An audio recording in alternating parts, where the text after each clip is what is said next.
الحمد لله رب العالمين والصلاة والسلام على سيد المرسلين اما بعد فاعوذ بالله من الشيطان الرجيم بسم اللہ الرحمن الرحیم.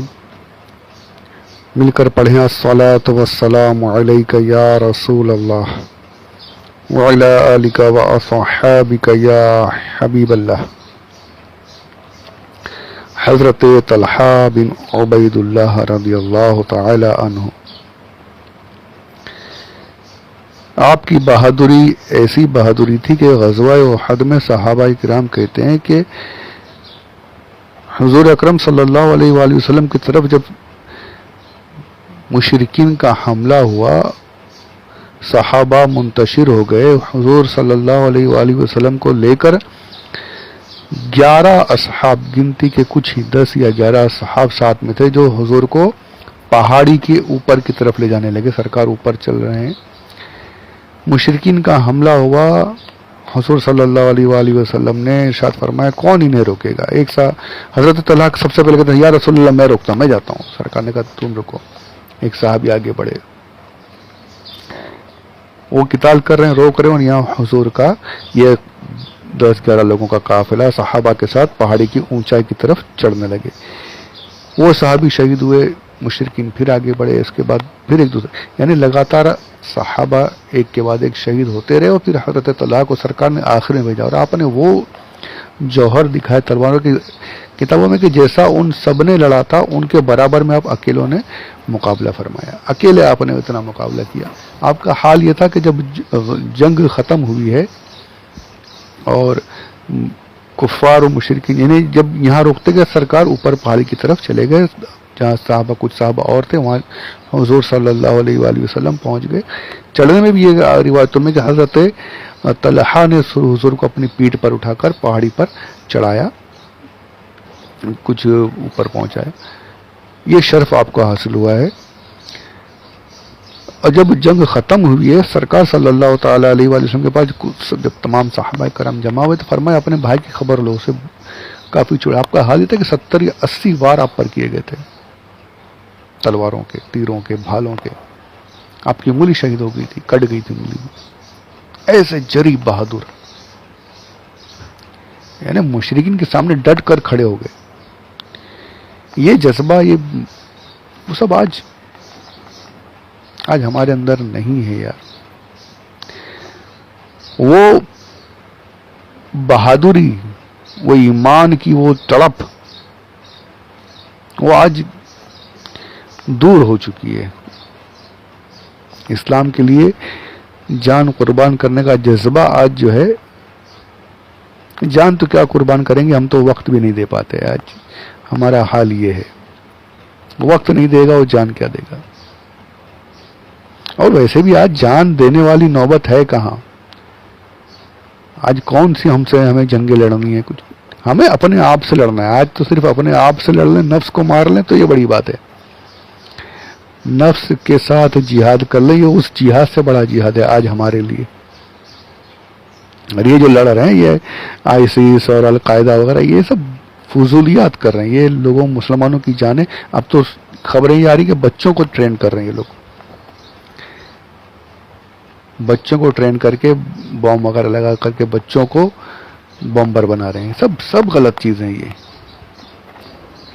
یہ ٹیررزم ہے، یہ اسلامی جہاد نہیں ہے. یہ بیوقوف بنایا جا رہا ہے مسلمانوں کو، اور اسلام کو بدنام کیا جا رہا ہے. یہ سب بڑی لابی ہے، بڑے کھیل ہیں. مسلمانوں کا نام لے کر ہی مسلمانوں میں ایسے پیدا کر دیے گئے جو اسلام کے خلاف کام کریں، اور وہ ہو رہا ہے لگاتار. ابھی پھر ایک ویڈیو آیا ہے طالبان کا،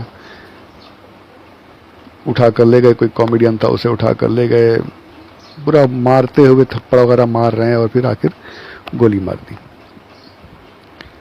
بچوں کے سامنے. اس کے بچوں کے سامنے لاش لا کر ڈال دی. یہ سب، یہ اسلام یہ نہیں ہے. یہ جو ان کا اپنے آپ کو کہتے ہیں ہم جہاد کریں، یہ جہاد نہیں ہے، یہ دہشت گردی ہے. اسلام اس کی اجازت کبھی نہیں دیتا. اللہ ہمیں ایسوں کے جال میں پھنسنے سے بچائے.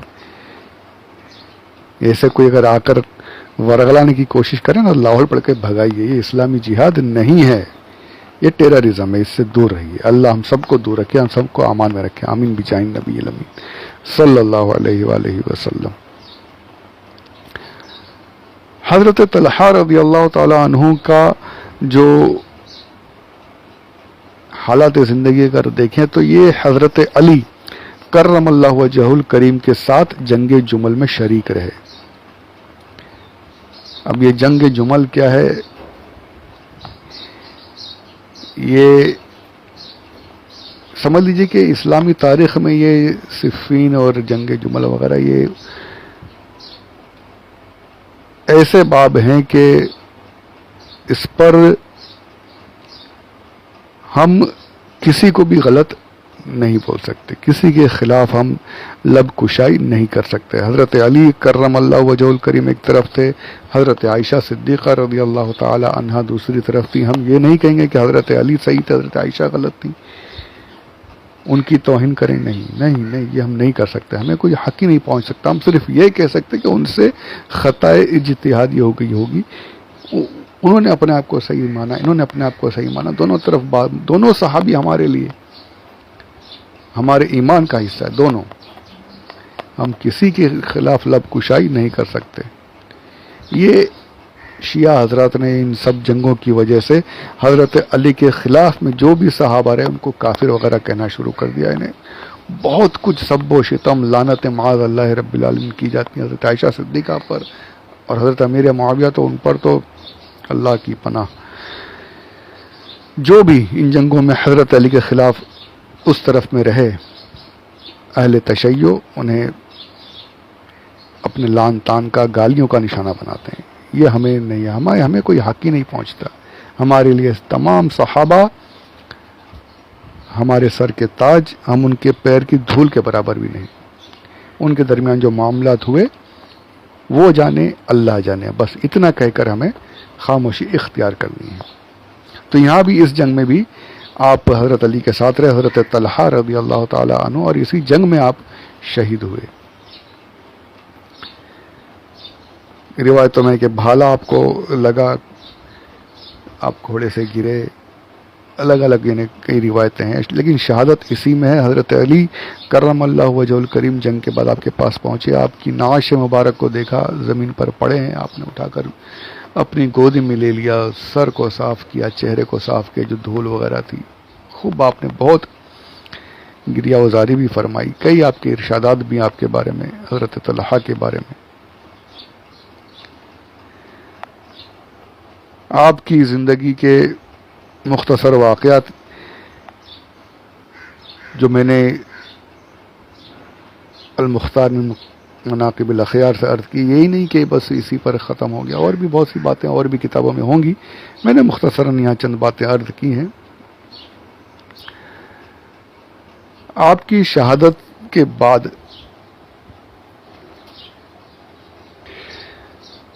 ایک دو واقعات ہیں، وہ انشاءاللہ میں اگلے آڈیو میں عرض کروں گا. شہادت آپ کی جو ہوئی ہے یہ 10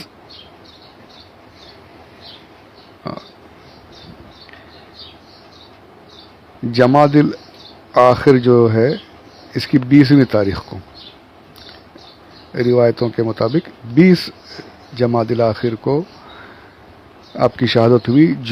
جمعرات کا دن تھا،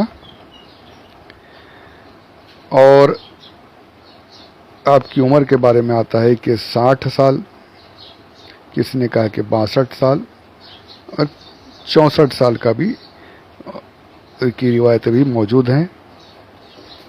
بصرہ میں آپ کی مزار شریف آپ کا موجود ہے، وہاں پر آپ کو دفن کیا گیا.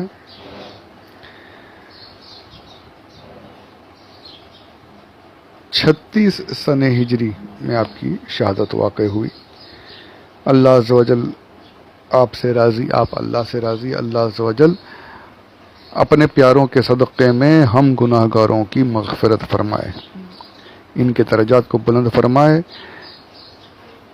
ان کی زندگیوں کی چند ایک جھلکیوں پر عمل کرنے کی ہمیں سعادت نصیب فرمائے. آمین بجاہ النبی الامین صلی اللہ علیہ وسلم. وما علینا الا البلاغ المبین.